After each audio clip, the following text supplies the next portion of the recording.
My name's Marcus. I buried my wife thinking I was mourning the woman I built a life with.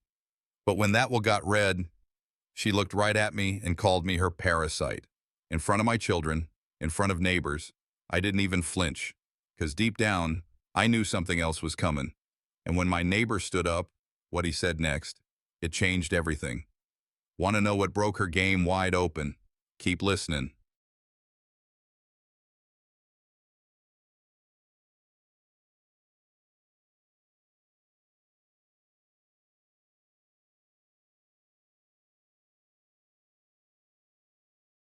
Name's Marcus.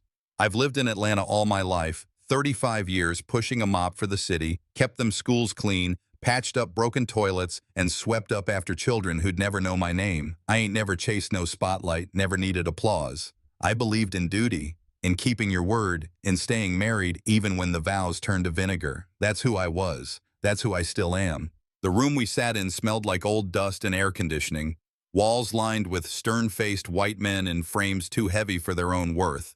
The lawyer's office ain't meant for comfort. It's meant to remind you who's in charge. I sat at the end of a long table, half in the room, half forgotten. My wife, Letitia, perched beside me like she belonged on a throne. She hadn't looked my way since we got there. Our kids were scattered. Daryl chewing gum like he ain't got no sense, and Zariah scrolling on her phone like this was some minor errand. No one asked me how I was holding up. And no one needed to. Letitia's mother had passed. This meeting was about her will. I didn't expect anything. I just came to support my wife, or maybe just witness the ritual of inheritance on something I'd never been part of growing up. The lawyer, Thaddeus Monroe, stepped in. Mrs. Blackwood and family, he greeted as he set his briefcase down. Not a nod in my direction. Just like that, I was a shadow again. My daddy used to say, they'll smile in your face while stepping on your shadow. That memory crept in like it always did in rooms like this. The lawyer began reading, legal language, flowery and flat. I wasn't really listening until Letitia leaned over and, with a smirk that didn't belong at a wake, said loud enough for the room, "Well, here's our family's permanent guest. He don't know how to earn, but sure knows how to stay." They laughed, not a roaring laugh, just that soft, guilty chuckle folks give when they know better but don't care enough to act better. Even Daryl chuckled, eyes darting away when I looked at him. I gave a faint smile, that kind you give when your jaw clenches behind your teeth. The lawyer paused, unsure, then continued. Letitia wasn't done. She introduced me to the new executor, her cousin from Decatur, as my little parasite. Her parasite. The words dropped like cold grease on bare skin. I sat still, didn't flinch, but something inside locked up. All those years. Every time she corrected me in front of friends, every time she joked that I was lucky she married down, every time she called my retirement check pocket change. And now I was her parasite. The room blurred. My ears rang. Then came the voice that cut through it all. If he's a parasite, then at least he's the only one here who fed this family. Inez Caldwell, the neighbor. Been living next door since before cell phones had cameras. She sat 2 chairs down, quiet until now. The room froze. Inez leaned in, looking right at Letitia. I was there when the roof caved in, when Mama Blackwood almost lost the house. Y'all remember that? Who paid the mortgage then? The lawyer cleared his throat, flipped through his papers. I have records here. Several payments made by Marcus Blackwood over a 15-year span. Substantial amounts. Letitia's face stiffened. Daryl looked at me. Really looked. For the first time in years. I didn't gloat, didn't raise my voice, just leaned back and said, "Guess some of us were feeding from the same plate, huh?" The air shifted. For a moment, the weight that sat on me for years cracked. Just enough to breathe. Letitia laughed, or tried to. It came out cracked. Hollow. "Oh, come on. Y'all know I was just joking." Zariah jumped in. Mama didn't mean it that way. But Daryl didn't speak. His eyes dropped to the floor. I stood up. "Need some air," I said. I didn't slam no doors. Didn't curse nobody out. Just walked out slow, letting the silence stretch behind me. On the porch, I leaned against the rail. That wasn't a joke. That was a history of being small so someone else could feel big, of swallowing pride to keep peace. But peace built on silence ain't peace. It's prison. As I walked to my truck, I caught my reflection in the window. Same eyes I had the day they let me go from the sanitation department 2 years from retirement.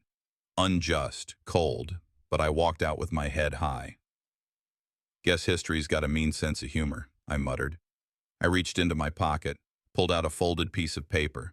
Creased edges, worn thin. Letter of ownership. That house, Mama Blackwood's. It had my name on it in ink. I never planned to use it, not until today. I pulled into the driveway just as the porch light flickered on. Letitia's car was already there, parked straight as always. She'd beaten me home. No surprise. She was probably inside already, putting on that smile she wore when company came over. Even if the only one walking through the door was me. The house looked the same as always, but it felt different, like something had been sucked out of the walls. I stepped onto the porch and felt the wood give under my boot. Same step I asked Daryl to fix weeks ago. Still cracked, still ignored. Inside, it was quiet. No TV, no music, just the soft clink of dishes in the kitchen. She was pretending nothing happened, acting like the air in that lawyer's office hadn't turned cold with truth. The living room looked spotless like always, but not warm, not lived in, just arranged. That used to be my chair by the window where I read the paper. Now it sat like a museum piece. I ran my hand over the armrest and didn't feel anything. Years ago, I painted these walls myself, mixed the color by hand. Took my time. I remember watching the paint dry while our kids napped. Now, I couldn't even remember the last time I touched a brush. When a place stops feeling like yours, you don't need to pack a bag to feel homeless. I hung my keys by the door and walked into the dining room. Zariah was already seated, scrolling on her phone, tapping with her long nails. Letitia was plating chicken like it was any regular evening. "You gonna take out the trash tonight, Marcus?" she asked, not looking up. Zariah looked between us like she'd walked in on something halfway through. I sat down slowly, picked up my fork, set it back down. "Zariah," I said, "do you think I'm a parasite?" She froze. The silence sat down with us. Letitia chuckled, that dry kind that ain't meant to be funny. "Oh, Lord, we still on that?" "I'm asking a real question." Zariah cleared her throat. "Daddy, I think she was just a joke," I finished for her. "Right." Letitia kept cutting her chicken like nothing had shifted. "Ain't like I called you one in church. You know I play around." "You also played with my pension," I said, eyes fixed on her. That got her attention. She looked up. "What are you talking about now?" "Last year, November. You pulled $3,000 from the account, said it was for handling business. Didn't ask, didn't explain." She blinked, slow. "Marcus, you know I was helping Mama then. You told me I could. I didn't tell you anything. I found out from the bank, not you." Zariah looked down. Her fork paused midair. "I worked 35 years for that pension," I continued. "You treat it like a backup plan." Letitia scoffed, but the edge in her voice was shaky. "I don't owe you a breakdown for every little—" "Yes, you do," I cut in. "Because that's mine, not ours. Not this time." Nobody chewed, nobody blinked. The walls heard more than anyone. I stood, not because I was angry, but because I didn't want to sit at a table where I had to defend being part of it. Upstairs, in the bedroom, I opened the top drawer of my nightstand. The wood creaked like it remembered me. Inside was a photograph from our 10th anniversary. Back when we all smiled wide. Me, Letitia, her mother, and Inez. 4 smiles. Back then, I believed every one of them. I turned the photo over. Never done that before. In faint, shaky handwriting, it read, "You deserve better, Marcus." I see it now. Her mama. I stared at those words, read them 3 times. Felt something shake loose in my chest. If she saw it, why didn't she ever say? I lay the photo down gently like it was glass. Sat on the edge of the bed, staring at nothing. It don't happen all at once, you know. This kind of erosion. It's slow. like a faucet drip that don't seem like much till the floorboards rot. I started naming things in my head. She took credit for the new roof, said she picked the contractor. I found the number. She told folks Daryl got into college because of her pushing. I filled out every application. She told our pastor I wasn't spiritual enough, but it was me who prayed with Zariah after her first heartbreak. Piece by piece, she carved me down till all that was left was someone who didn't argue, just nodded and hoped for peace. How much of me got erased in her version of us? I didn't feel rage, just a settling. I pulled out a folder from the closet, started organizing bank statements, copies of the pension, notes, voicemails saved to a flash drive. If truth was going to stand, it needed legs, not emotion, proof. Later that night, I went downstairs for water. Letitia was in the office, our shared one. She didn't see me. She bent low, unlocked the bottom drawer of the filing cabinet, slipped something inside, and locked it again. Then she left the room, acting like I was invisible. I stood in the hallway watching her walk away. That drawer. She once told me it was just old receipts. Funny, folks only lock up the truth when they know it's loud enough to ruin them. The morning light crept through the blinds like it was too polite to wake the house. I sat in the den, listening to the ticking clock on the wall. Letitia had left for her usual walk. Same route, same pace, same earbuds drowning out everything but herself. I waited 10 minutes after the front door clicked shut before I moved. In the office, the drawer was still locked, the one she thought I'd never touch. But this house was built with my hands. There's not a single door or latch I haven't fixed. I reached for the hairpin I'd tucked in my sock earlier. Kneeling, I worked the lock. 2 clicks, a wiggle, and it gave. Just like memory. You think it's sealed, but the right tool will open it. Inside, everything was neat. Too neat. Like someone preparing for a move or a battle. The folder labeled with my name sat at the top. Not hers, mine. I opened it slowly, feeling the weight before even reading. Inside were papers. Typed, highlighted. Divorce consultations from months ago. Lists of my pension accounts, life insurance policies, timelines, plans. Then a printed message, a text I didn't recognize. He won't fight. Just act like you're tired and let him hang himself with silence. I stared at the words, not blinking. So that's what I'd become. A strategy. A forecast. Something they could manipulate without me even raising my voice. I leaned back in the chair. Didn't speak. Didn't curse. Just sat there. While betrayal played out louder than any shouting match ever could. It's strange. You think the end of something sounds like doors slamming or screaming. But sometimes it's just a drawer opening and the truth falling out.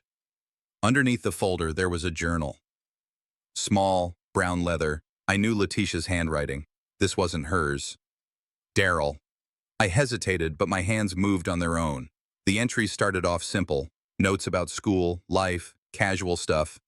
Then it turned. Mom still thinks he's just quiet, but I told her, quiet doesn't mean harmless. Another entry. It's easy when he never speaks up. She just needed a push. Now she's on board. The will reading will be her stage. My stomach nodded.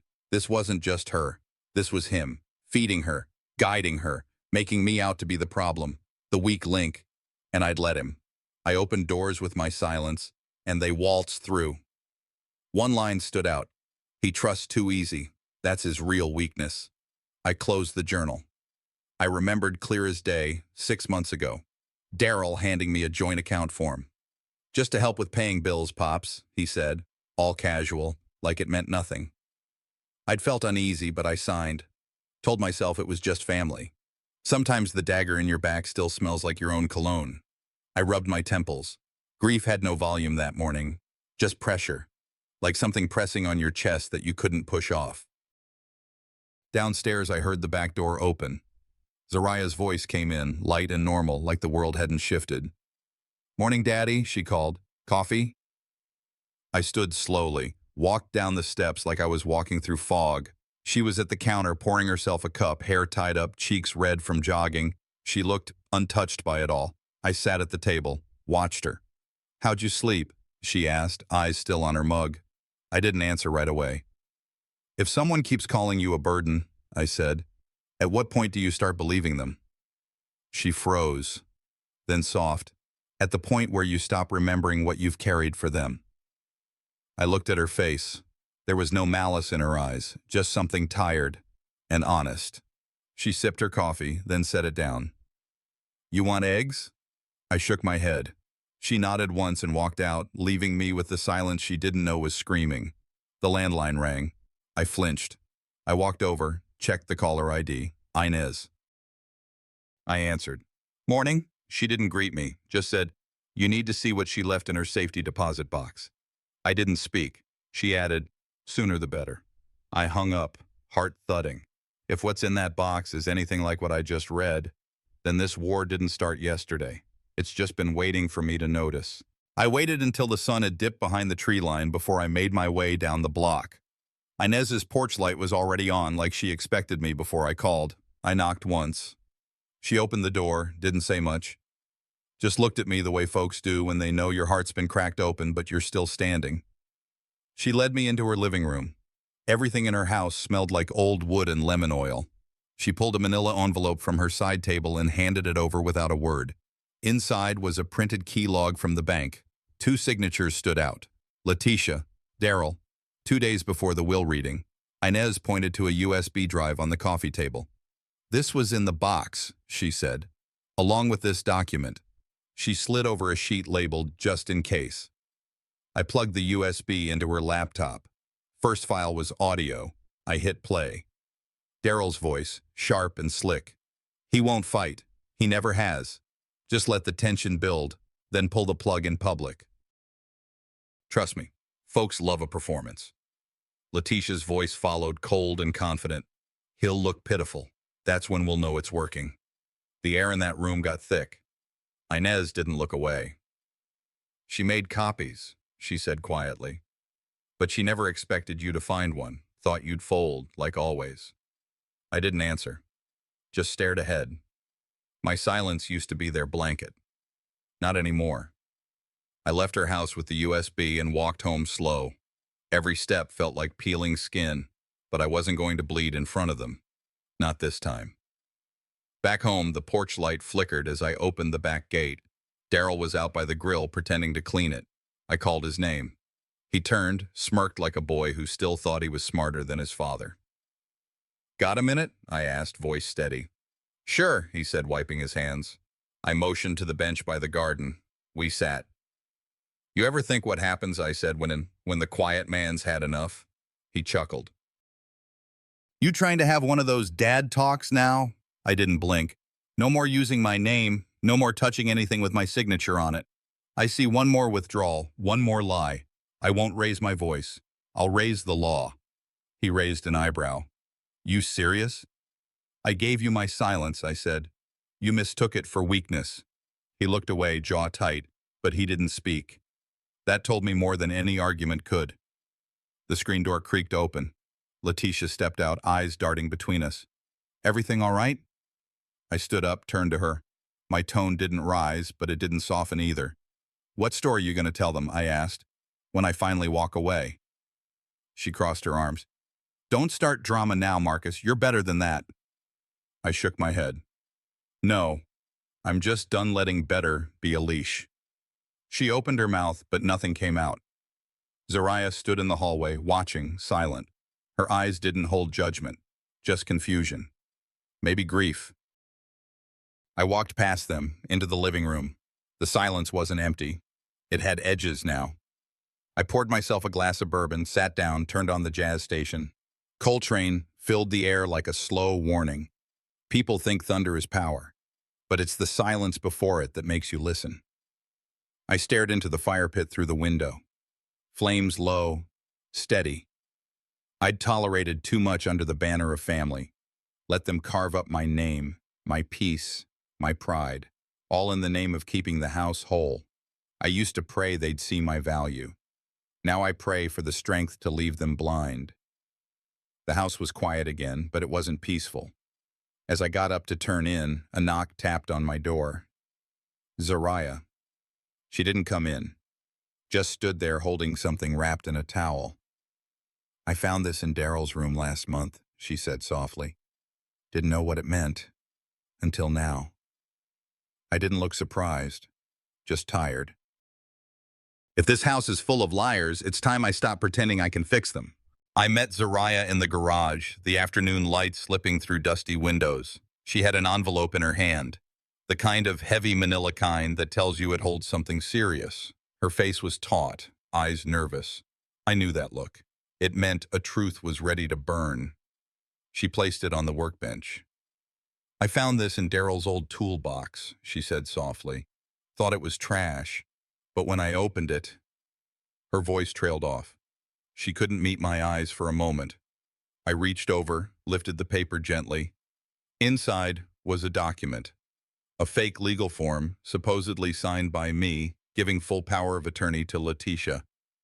The signature matched mine exactly, a digital forgery of my handwriting from years ago. The weight of it struck me, cold and sharp. Why now? I asked. Why tell me this today? She swallowed hard. I was scared. I thought I misunderstood. But when the reading, I realized. Her voice cracked. I didn't want to believe it, but I saw what else I found in his room. I sat back and studied her.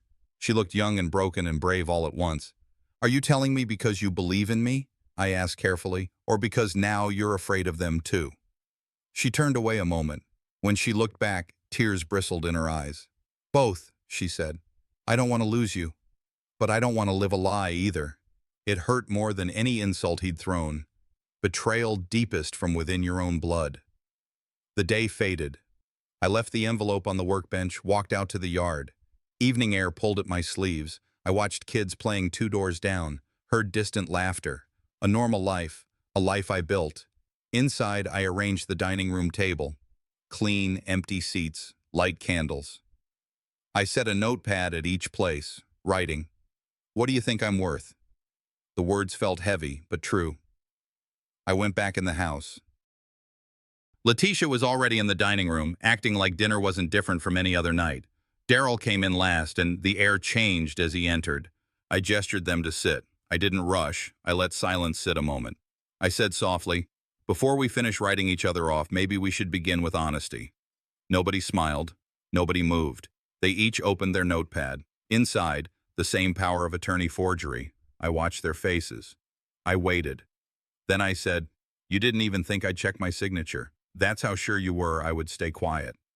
Letitia's mouth opened. Daryl swallowed, their eyes iced with shock. I didn't shout. I sat straight. I spoke. Accounts are frozen. Locks are changed. I've already asked legal counsel to review everything. Letitia's voice trembled. "Marcus, this was a precaution. I cut her. Whatever you built on lies, don't bring it into my house anymore." She tried to stammer. I stared. I said, "I may be quiet, but I ain't blind, and I damn sure ain't done." The room snapped tight. I felt the weight shift under every gaze. Zariah's lips parted. Daryl's jaw clenched. Letitia swallowed a cry. I rose from the table. As they left, Zariah slipped me one more envelope, hidden behind an old bookshelf. I unfolded it. A handwritten letter. My mother's handwriting. Her voice echoed across time. She warned me then, but I didn't know the battle would be with my own blood. The paper trembled in my hand. I closed the study door and leaned against it for a moment. The air felt too still, too thick. The weight of yesterday's confrontation sat in every corner of this house, like a silent partner in every room. I gathered the USB drive, bank statements, the journal, letters, everything I'd been stitching together in my mind. I laid each document across my desk, one by one, like laying eggs in a nest I'd built in shadows. Then I played the audio again. Daryl's voice sharp. Letitia's tone cold. Their plan to humiliate me publicly so that no one could question their power. I listened close to the space between their words, the pauses, the confidence. I assembled a dossier, not for anyone else's eyes yet, just my own arsenal, waiting for the right moment. I told myself, I didn't build this life to be dismantled behind locked doors. A knock came at the door just then. Thaddeus Monroe stood there, briefcase in hand, suit pulled tight. He looked uneasy, like a man carrying news he doesn't want to give. I beckoned him in. He cleared his throat, placed a thick folder on my desk. "I have documents from Letitia's safe deposit box," he said quietly. "Signed amendments, revisions to your power of attorney, new signatures that attempt to override your rights." My chest tightened. He slid papers across, maps, ledger sheets, revisions, all bearing names I recognized. Suddenly the room's walls felt smaller. He said, "I'm legally bound to present these. I wanted you to hear it from me, not rumors." His calm voice cracked something in me. For the first time, I felt legal leverage, and more than that, the danger in what they had done. I didn't call a meeting outright.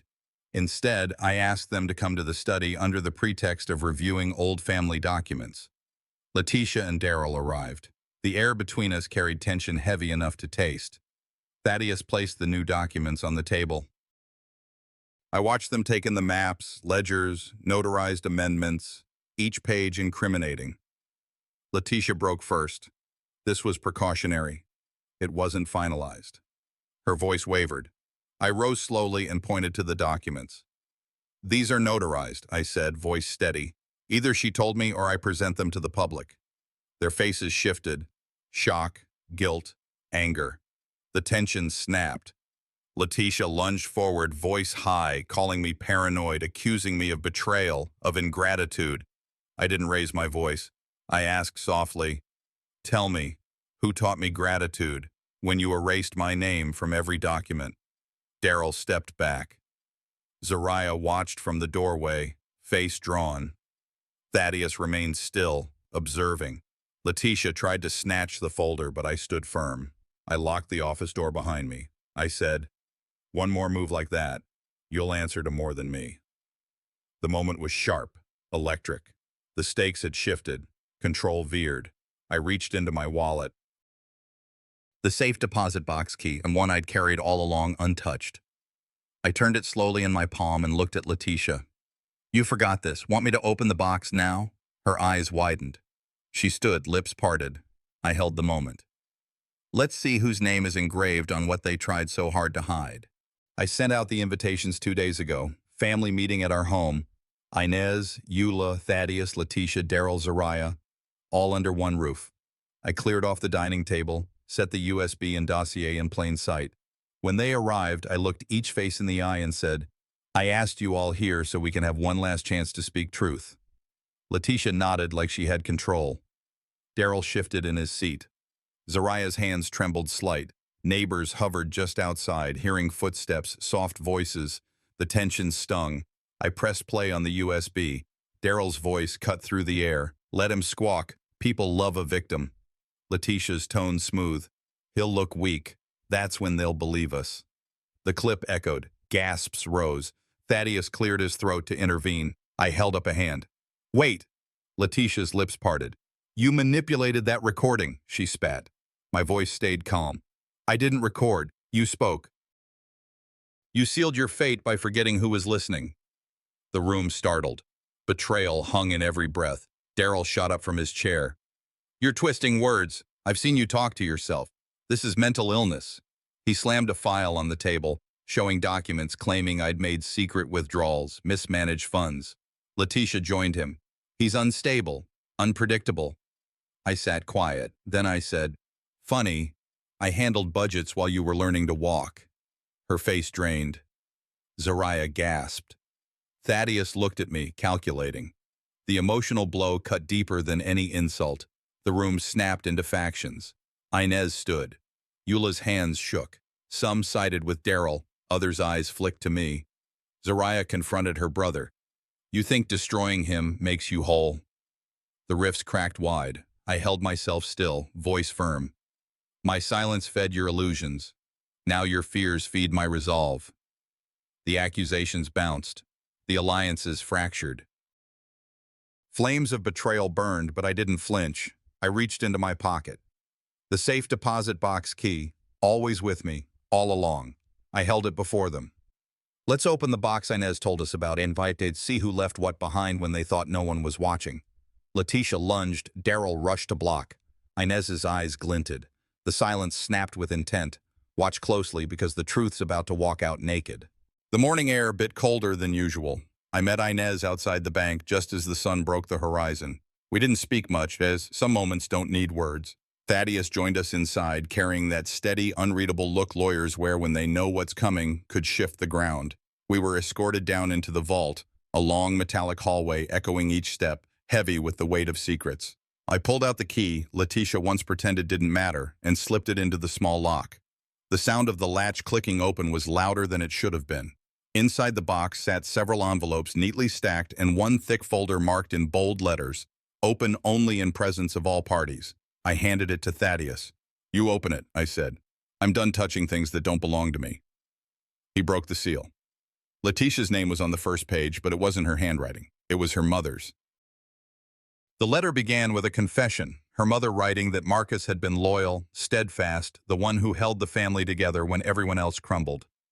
"He's not your enemy, Tish. He's your foundation," the note said. Underneath it lay a small audio recorder. Thaddeus pressed play. Letitia's voice filled the vault, cold, measured, confident. "He's a tool, not a partner. A man like him keeps the lights on while you build your real life." Even Inez's breath caught. The final page showed a document proving Daryl's earlier forged signature. Backdated. Illegal. My name had been replaced, overwritten, as if my presence in my own life was something they could erase. The silence afterward wasn't peace. It was revelation waiting for air. We left the bank and drove home. By the time we arrived, the family was already gathering. Letitia's call had gone out to clear things up. I didn't plan to argue. I just wanted truth to stand naked in the daylight. I placed the recorder on the table. Everyone stared at it like it might explode. My voice stayed even. "Listen carefully. Not for revenge, but for truth." I pressed play. Letitia's recorded voice spilled into the living room. "He's perfect for appearances, not for legacy." The words echoed, filled every crack of the house I built. Gasps erupted. Zariah covered her mouth. Daryl tried to talk over it, but I turned up the volume. The words repeated, deliberate, cruel, undeniable. Letitia's face drained of color. "You manipulated that," she shouted. I shook my head. "No, you did that yourself. I just gave it back to you in the light." The neighbors outside stopped whispering. The air was still enough to hear a heartbeat. I turned toward Eula, who stood frozen near the corner. "You heard enough," I said. "Now you speak." She hesitated, then stepped forward, her frail hands trembling. "I remember the hospital," she said, voice cracking. Her mama was dying and Marcus stayed through every night. Letitia stayed in a hotel, said the smell of sickness made her skin itch. "That's the truth you buried." The room shifted. Daryl's confidence cracked. He looked down at his shoes. Zariah reached for my hand. Not out of pity, but respect. The silence that followed wasn't mine this time. It was theirs. I walked out to the porch, the whole house watching. I set a small brazier on the steps, dropped the forged documents inside, and lit a match. The flames rose quiet but fierce, curling lies into smoke. "May dishonor fall with ashes," I said softly. The papers burned fast, but the truth stayed heavy. Letitia stood behind the window, eyes hollow. Daryl leaned against the wall, defeated. The neighbors began to drift away. When the fire dimmed, Zariah stepped forward, holding the brown journal I thought I'd lost. "Dad," she said, "you should see this." I opened to the back page. Tucked inside was a stub, the deed for a small plot of land I bought years ago and forgot about. "That land wasn't just an investment," I murmured, more to myself than to her. "It's the cornerstone of a life they thought they erased." A few days had passed since the fire, since the truth finally stood taller than the lies they tried to bury me under. I drove out early that morning, before the sun broke through the mist, to the land I'd held on to all these years. I hadn't stepped foot on it since the day I signed those papers, back when my wife was still alive, still telling me things that didn't make sense until they did. The grass was high, damp with dew, and the wind moved through the trees like it was searching for something. I stood at the edge of the property and just breathed, not because the air was fresh, but because I finally could. I walked the perimeter slow, feeling the earth under my boots, picturing raised beds for a garden, a bench under the pecan tree, a circle of chairs for the old men who liked to talk football and politics like they ran the state. This land wasn't for show. It wasn't for proof. It was for them. For us. My wife once told me, a man is richest not by what he keeps, but by what he builds for others. I never forgot that. I just didn't know when the building would begin. Around midday, I heard tires on gravel. Zariah stepped out of her car, arms full of gloves and garden tools. Her eyes searched the field, then found me. I didn't say a word, neither did she. Just walked over, handed me a pair of clippers, and started clearing vines from the fence line. We worked like that for a while, side by side. Quiet, but not uncomfortable. Then she paused, leaned against the shovel, and said, "All these years I believed what Mama said about you. I was wrong, Daddy." I let the silence hold that, let it soak. Then I looked at her, not as the girl who once slammed her bedroom door when I asked her to set the table, but as the woman who came back. "You're here now. That's all I ever needed," I said, pulling her in. Later, Eula showed up with a basket in hand. "You don't rebuild nothing on an empty belly," she said, setting out cornbread, collards, and fried chicken under the old oak tree. We sat on folding chairs and talked about names, about how folks get remembered and how some names only get cleaned up once the dirt is gone. "You think they'll ever know the whole story?" I asked. Eula smiled, handing me a plate. "They don't need the whole story. They just need to see what you built with it." Not long after, Thaddeus's car pulled in. He waved an envelope as he stepped out, shoes collecting dust. "One last piece," he said, handing it to me. It was a letter, same handwriting I'd seen on the sealed envelope in the vault. Letitia's mother again. "If Marcus is still standing after my death," it read, "then he's the man I trusted all along. The property in Georgia is his." I looked up. Nobody said a word. Zariah blinked, stunned. Eula just whispered, "Well, I'll be." I folded the letter and slid it in my pocket. "We'll make it our future," I said, but not our trophy. That weekend, we had ourselves a soft start. Didn't call it a ribbon cutting. Didn't have any press, just folks, real folks, showing up with hammers, rakes, and stories. The air buzzed with purpose. Kids chased each other between lumber piles. The church choir sang from a Bluetooth speaker someone bungee corded to a post. A man I barely remembered came up and said, "You helped my mom get groceries for 2 months while she was sick." Never told nobody. I didn't remember doing it. I just nodded. They asked me to say something. I kept it short. "They called me a parasite," I said. "But parasites feed on life. I give it. And if giving's what made me look foolish, I'll wear that like a badge." Laughter. Then quiet. The good kind. The kind that meant they heard me. That night, after the last car pulled away, I sat on the porch of the tool shed and opened my journal. The same one that held prayers I was afraid to speak, numbers I couldn't pay, and names I tried hard to forget. I wrote, "They thought I was weak because I didn't fight loud. But strength ain't always noise. Sometimes it's roots." I closed the book and slid it into a wooden box, placed it by the porch, under the eaves, where the rain wouldn't reach. Zariah walked up as I stood. She held out a rolled blueprint. "Let's build this together," she said. I took it. We already are. For the first time in a long time, I didn't feel like I was trying to prove I belonged. I felt like I had never left. But just as peace settled in, the past had one last thing to say.